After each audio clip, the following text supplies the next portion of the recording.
I am Jan from Jan Ceramic Creations Plus. We're going to talk about glazing today. We're going to do both a clear glaze as well as a crystal glaze.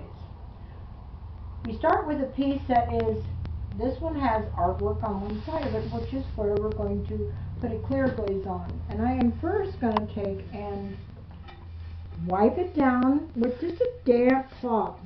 This is so that I get all the dust particles and things off. I don't want anything in there that might interfere with the glaze. And then I'm going to turn it over. Because I want it to be a little more interesting, I'm putting a crystal glaze on the back that is going to correspond with the color on the front of it. The item that I'm glazing is actually very large as far as a plate is concerned. And so I want to make sure when I'm through, I'm going to what we call dry foot it, which means the little stands where it sits, I'm going to wipe the glaze off so that I don't have to put a stilt on it. Stilts are used to hold glaze pieces up off of the kiln shelf so that they don't stick.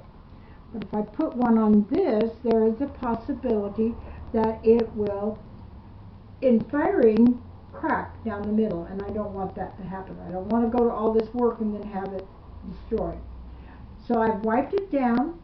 Then I have 3 different brushes here that you can use for glazing. One is called a glaze mop, and then the other is a glaze fan brush and a smaller one.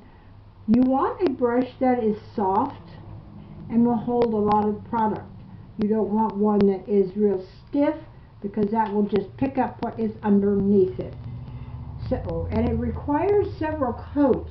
What we're doing today is a green on the back side of this, and I'm going to use my mop.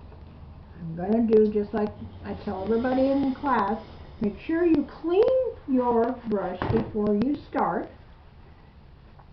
This does 2 things. It cleans it out and it conditions the brush so that it doesn't just soak up the glaze as you dip it in. Okay, now I've got my glaze and I'm going to take a lot of it. And you can, as you put it on, you're going to see that there's little particles in here. Now that's what's going to make this interesting, because when it fires, this doesn't look very pretty going on. But if you look at the tile to my right, you'll see that there's really a nice vivid green color that will go with the leaves and things that are on the inside. Now, you want to make sure you don't overwork your glaze. It's like laying it on. Unlike acrylics, which a lot of us use, we want it to have a nice heavy coat, and so we're putting it on pretty thick. Getting it on, and if you'll notice, I'm not continuing to brush. I put it on. And one of the ways you can tell that you need more paint on your brush is, especially with the glazes, you're going to feel a tug, almost like a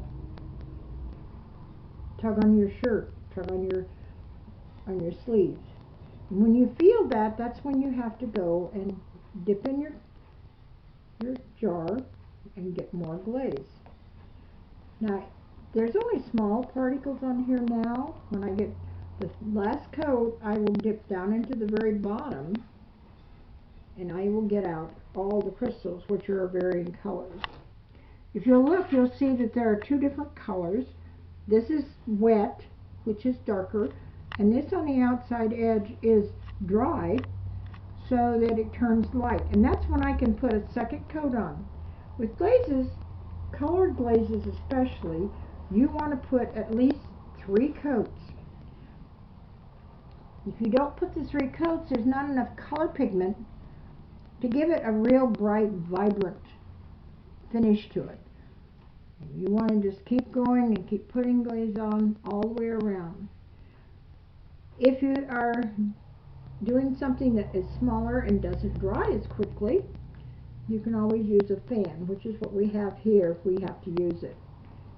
Now what we're going to do, and if you'll notice as we're putting this second coat on here, it's not drying quite as quickly as it did on the first one.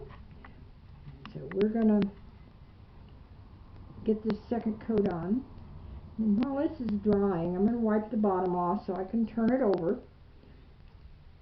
Being the second coat, we want to make sure it's dry before we go with the third.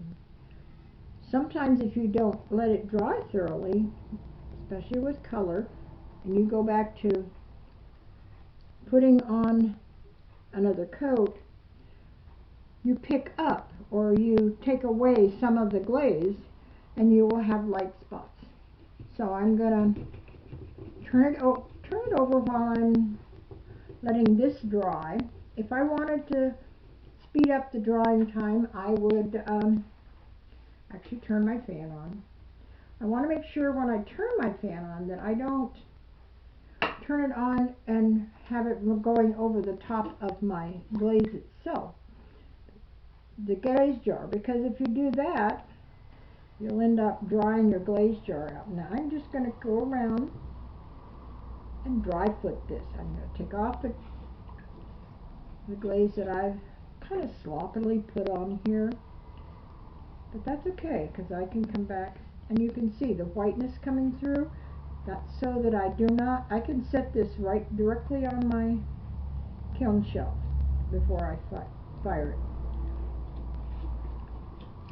If I don't take this off, my kiln shelf will have a plate on it for the duration because it does fuse it on there. So then I'm going to turn it over now that I've got that on there. While that's drying, I'm going to turn it over, and you're going to see I have a pattern that I have painted on this side that is painted with underglazes. Underglazes come in a variety of colors,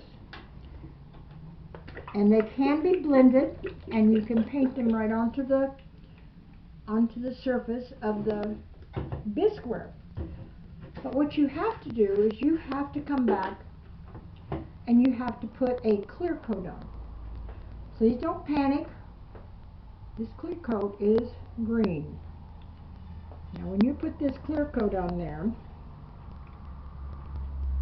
it's going to cover up my design, but that's okay because I'm going to come back and put it in the kiln. When I fire it, it will come out with a beautiful design on it. The clear coat is something that originally was a white color, and we had difficulties seeing it when we did our painting and our glazing, and so they put color in it now so we can tell where we've been and what we're doing. What I'm also doing is making sure I have covered the edges. Sometimes when we're doing things, we forget to get around the edges of the piece. Clear glaze is a little different than color because we don't want any color with it. We don't have to have 3 coats. We can do it with 2. Sometimes I find everybody does things differently. Some people are what I call heavy glazers, which means that they put a lot of product on there at one time. Now this is dry on the outside edge, so I'm going to start and put my second coat on. If you're a really heavy glazer, 2 coats are going to be wonderful. But if you find that it's not enough to cover the entire piece, well, when you fire it, it's going to feel a little grainy. When it feels grainy, you don't have enough glaze on there. You want it to feel like glass. So you put ample glaze on there so that you don't have that bisque coming through. You want it to be nice and smooth and even. Okay, now I need to let this dry before I can turn it over and put the third coat on. So because I don't have the time to wait for it, I'm going to turn a fan on and see if I can get it dry enough to turn over so I can do the other side of it. You want to always keep your brushes clean. You always want to make sure that you wash them off and dry them off. Another rule that you should have with brushes is do not leave them sitting in your water for very long, because most brushes are made and they use a glue substance so that you can that the bristles stay in. So if you leave it in there too long, and if you happen to have a brush that has a wooden handle, such as the two brushes that are here, that water will absorb into the brush handle, and like most wood, when it goes up into the handle, it expands. When it expands, it's strong enough to loosen the neck of the brush, and your brushes become flags. They will just go flop flop back and forth. So you want to not put too much water onto wooden handle brushes. Okay, this is drying a little bit. It's almost there. What I will tell you while I'm waiting for this to dry, I'm going to stir this bottle up with the back side of my brush, and I don't know if you can you hear that? That's a gritty crystal of this glaze. They're little chunks of colored glaze that are in there that are formulated to where it looks like it's got bumps all over it when you put it on.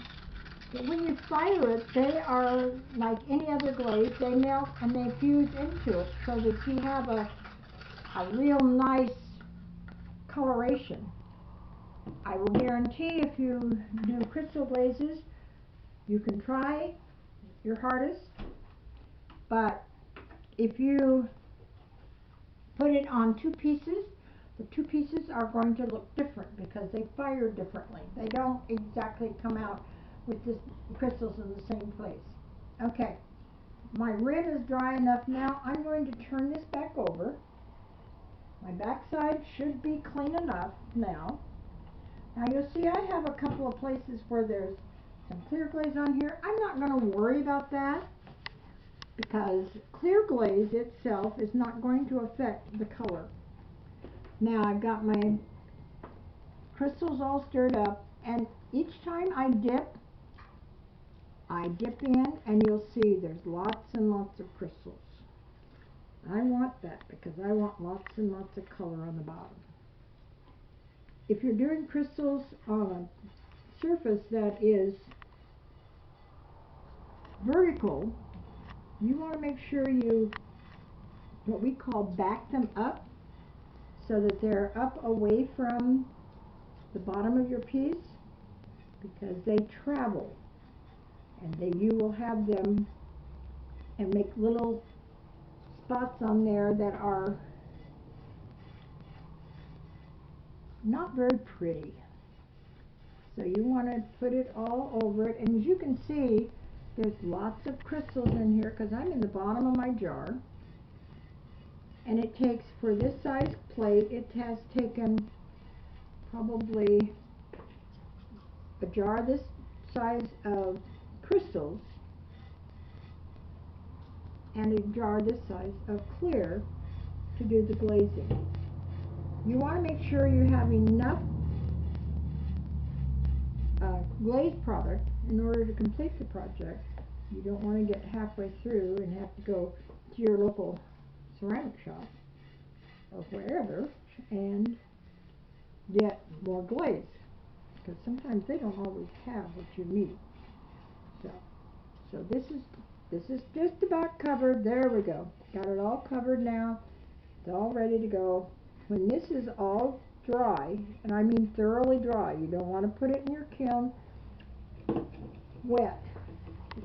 Number one, it's not good on the piece, and number two, it's not good on your kiln. You don't want to put wet things in your kiln. Okay, while I'm here, I'm going to rinse out my brush. What I also will have to recommend is that even though my brush looks clean, I'm going to take it into the sink and I'm going to use a brush cleaner that is specifically made to clean it off. Now, I'm wiping out the bottom again because I did get a little bit over I don't want it to stick to my kiln. That's not smooth. I'm going to let this dry thoroughly. I'm going to put it into my kiln. I am going to fire it to a cone 06, and if you have a digital kiln, put a 15-minute hold on it. What that does is it gives you a steady, consistent temperature within your kiln, so you know that every spot of your kiln reached the right temperature. So there we are. We'll let it dry, we'll fire it, and have a beautiful piece to look at. I hope you enjoy.